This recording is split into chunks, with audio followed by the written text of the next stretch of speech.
Bom dia a todos. Gostaria de cumprimentar o senador Ataídes Oliveira, presidente da CPI, cumprimentar a senadora Vanessa Graziotin, relatora da CPI, cumprimentar os demais senadores e senadoras aqui presentes, senhores e senhoras, os componentes da mesa, e dizer da imensa satisfação de voltar a esse ambiente aqui da CPI, onde estive pela primeira vez, falando um pouco da situação do CAF no contexto da Operação Zelotes.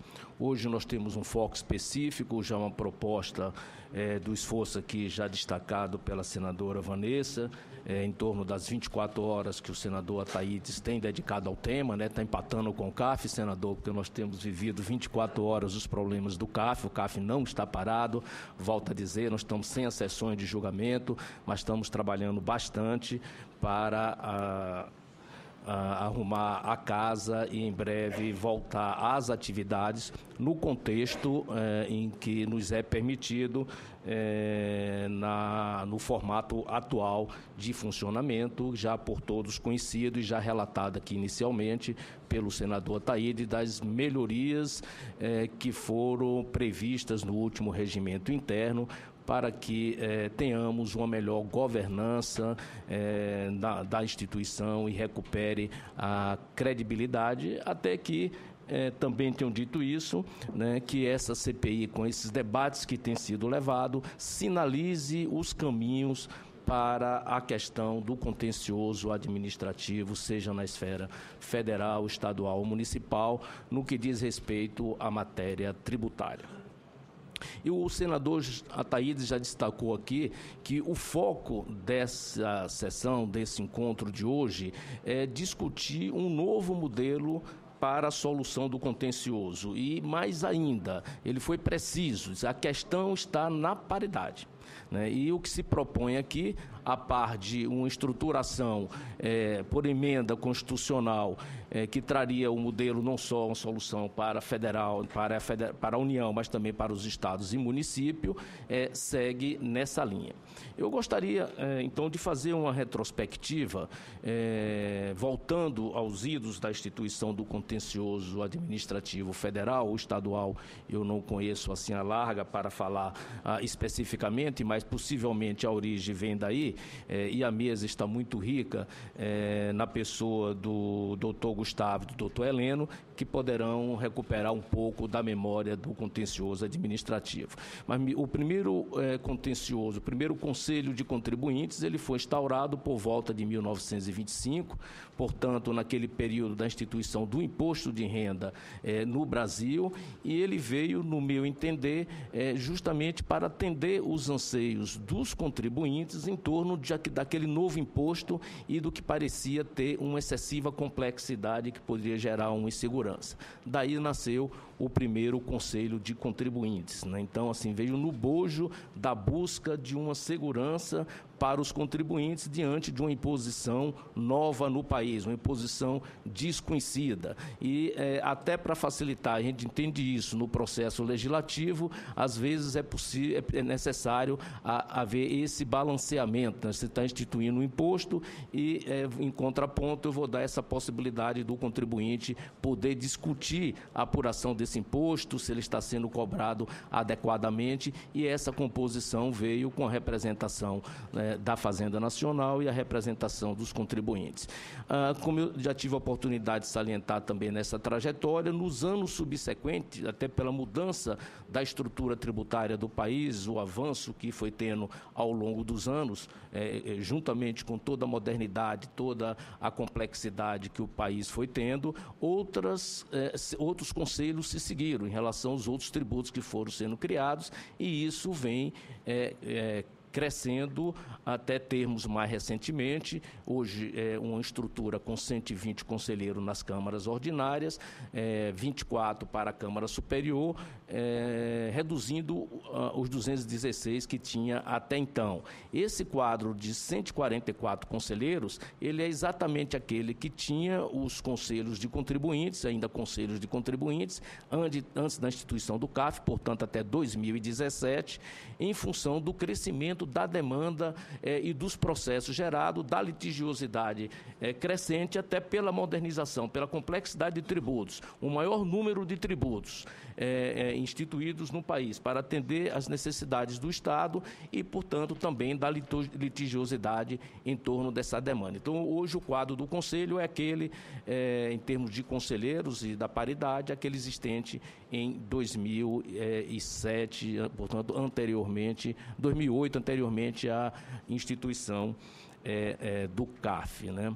Mas eu faço essa retrospectiva para colocar que o que se busca aqui e o que se deseja em torno dessa matéria é discutir a questão da imparcialidade. O contribuinte está interessado em em solucionar seu litígio, o litígio instaurado entre o Estado e o particular, que ele seja resolvido com imparcialidade. Ele poderia ser resolvido somente no judiciário, não precisaria ter instância administrativa. O que se coloca nesse aspecto, se não temos uma justiça especializada na matéria tributária, sobrecarregaria o judiciário, que já tem temas relevantes a serem discutidos. Então, é um filtro, antes de que o tema possa chegar ao judiciário, é um filtro que o Estado coloca para resolver os litígios instaurados contra ele mesmo e oferecer à sociedade uma celeridade e a segurança jurídica desejada por todos. Então, é isso, imagino que é isso que todos desejamos que ocorra, que esses litígios possam ser resolvidos com imparcialidade, com neutralidade, com celeridade e segurança jurídica, para que o particular possa cumprir a sua obrigação perante o Estado, né? Então, é isso que se busca aqui nessa discussão, e uma discussão muito fortemente, temos que reconhecer isso, contaminada pela questão da Operação Zelotes, que lançou nuvens negras e preocupações sobre a questão do CAF, seja por parte dos seus ainda integrantes, que eu peço que o entendimento de todo, que temos pessoas sérias e honestas e conselheiros atuando no CAF, que não deve ser maculada com desvio ético de ou de outras pessoas, e esse sim deve se apurar a responsabilidade e deve ser punidos, mas eu sinto lá a ansiedade das pessoas em relação a esse tema, que às vezes se vê contaminado na sua pessoa, na sua honra, por um processo que, às vezes, não está muito bem explicado. Claro, os desvios estão aí, estão muito bem apurados pelo Ministério Público Federal, muito bem apurado pela Polícia Federal, com a participação da Receita Federal, e deve-se separar o joio do trigo. Nós temos que entender que não é a organização como um todo que está contaminada e que o CAF, sim, os conselheiros prestaram um grande serviço ao Estado brasileiro, à nação brasileira e à sociedade como um todo, que são, portanto, os contribuintes. Mas esse tema, ele vem sendo colocado, isso não é uma pauta nova, não é uma pauta recente. Talvez os problemas do país ao longo do tempo, na linha da sua história, não permitiu avanços maiores nesse sentido, né? Mas tenho certeza que ouviremos por parte dos outros palestrantes que esse assunto já vem sendo discutido há muito, né, por quem vem acompanhando todo o sistema tributário nacional. Eu gostaria aqui, por exemplo, de ilustrar na emenda constitucional 7, portanto, da Constituição anterior, já trazia disposição nesse sentido. Se formos ver o artigo 203 e 204, eu até o pesquisei aqui, enquanto o senador Ataídes fazia a abertura dos trabalhos, já dizia: poderão ser criados contenciosos administrativos federais estaduais sem poder jurisdicional para decisão de questões fiscais, previdenciárias, inclusive relativas a acidentes de trabalho. E o artigo 204 daquela emenda estabelecia: a lei poderá permitir que a parte vencida na instância administrativa requeira diretamente ao tribunal competente a revisão da decisão nele proferida. E falava tribunal competente porque aqui trata-se também dos estados, e aí a lei de organização do judiciário vai estabelecer que tribunal é esse. Portanto, não é uma questão nova, essa questão do contencioso administrativo paritário, ela já vem de há muito sendo discutida. Destaco aqui que a BDF, em um encontro há pouco tempo aqui com o doutor Gustavo, já tinha me salientado e sinalizado que esse assunto já vinha sendo discutido no âmbito da instituição por renomados juristas, que eu vou deixar para que ele decline da própria fala dele, né, porque tomei conhecimento por intermédio dele, por exemplo, né.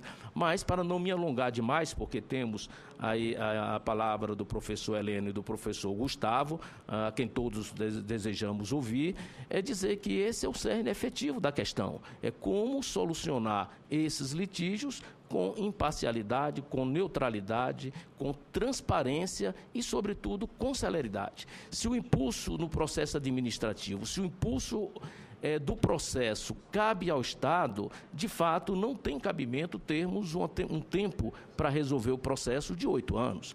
No judiciário, onde o impulso depende das partes, se pode até explicar ou ter uma justificativa, mas no contencioso administrativo, não. Esses organismos precisam estar, portanto, preparados com devidos investimentos em gestão, pessoas e condições com orçamentos apropriados para que ele possa exercer bem a sua função. Às vezes não é só a questão do gestor ou do órgão, depende de estrutura e depende de recursos, depende de orçamento, que sabemos insuficiente para também para outros fins fundamentais do Estado. A gente sabe, essa casa conhece muito bem as dificuldades orçamentárias por que passamos, em que pese aqui já destacar a deficiência da Receita Federal em arrecadar mais de 66% de todos os recursos que vão para o Tesouro Nacional e para o nosso orçamento.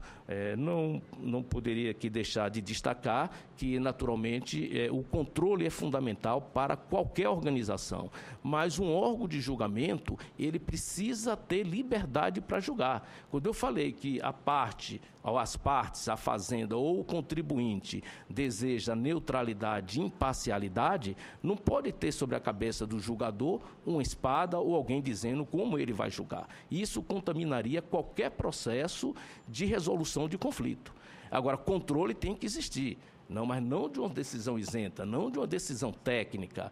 Então, gostaria de destacar que o Ministério Público já foi aqui citado como órgão essencial para o Estado, e cada vez a gente vê mais isso, mas você não pode ter um órgão dessa natureza participando diretamente ou do controle direto de um órgão julgador. Você tira a imparcialidade e o poder de decisão desse órgão. O órgão, sim, deve ser fiscalizado. O órgão, sim, tem que contar com ouvidoria. O órgão tem que contar com auditoria interna. O órgão tem que contar com auditoria do Poder Executivo através da CGU, seja na sua gestão, seja nas matérias de eficiência que o órgão tem que ter. O órgão tem que ter controle externo. O órgão tem que ser fiscalizado pelo Tribunal de Contas da União. O órgão tem que ter corregedoria própria, sim. Tem que ter corregedoria própria interna. Além de auditoria dos seus procedimentos, tem que ter corregedoria própria.